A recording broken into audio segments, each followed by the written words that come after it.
One advantage Aster could have, but then again, you are playing against an Ench with creeps. Oh, but the jump onto Amar. There's the Chronosphere, but that is a dead Wyvern to start us out. It is a decent Chronosphere onto 2. The Nimbus doing a lot of damage, but you can see Amar buying back into the game. The Faceless Void, Ori, oh my god, he gets the Chronosphere off just at the last moment, and Monet, he'll find one.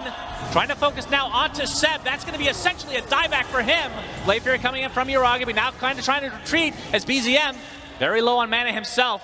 And OG outnumbered. XXS, he gets off his primal split again thanks to the refresher now. The damage onto Uragi.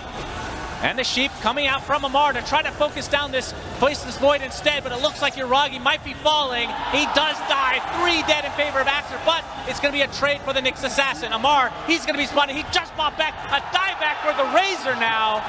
So Aster, a 3 versus 1, could go for the Roche, or they could try to go for these buildings, knowing that so many buybacks are on cooldown. Yeah, they draw the line. They've got 2 catapults. They ping the wave. They know they just have to protect this. They can go down mid. It is going to be BZM versus the world right now.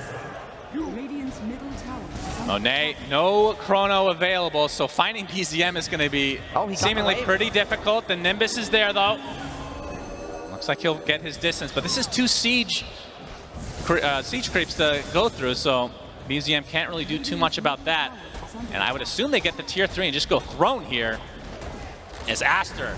They are going to try for it. XXS does have an ultimate available, I believe. He's going to get silenced for the time being.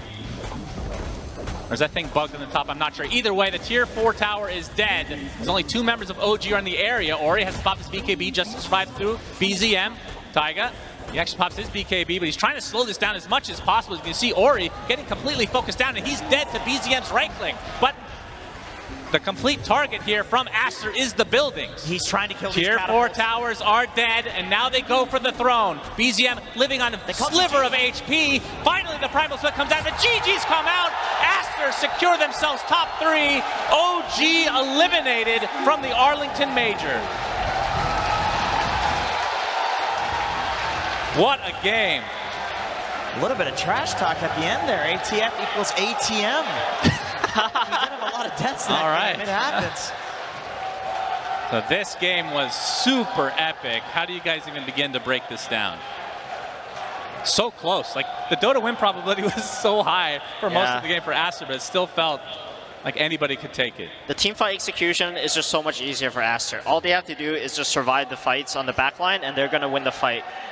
But OG was able to find some really good jumps. They were baiting Seb perfectly. He was giving vision of the enemy backline. He would sacrifice himself, but then they would always get on top of this Wyvern and Zeus. And once the Wyvern dies, like that's when OG was able to strike.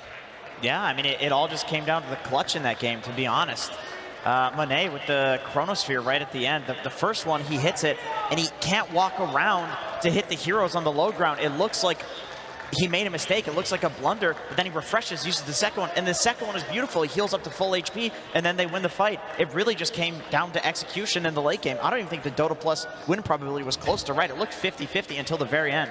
It really did. Super epic game coming out from both sides, and again, OG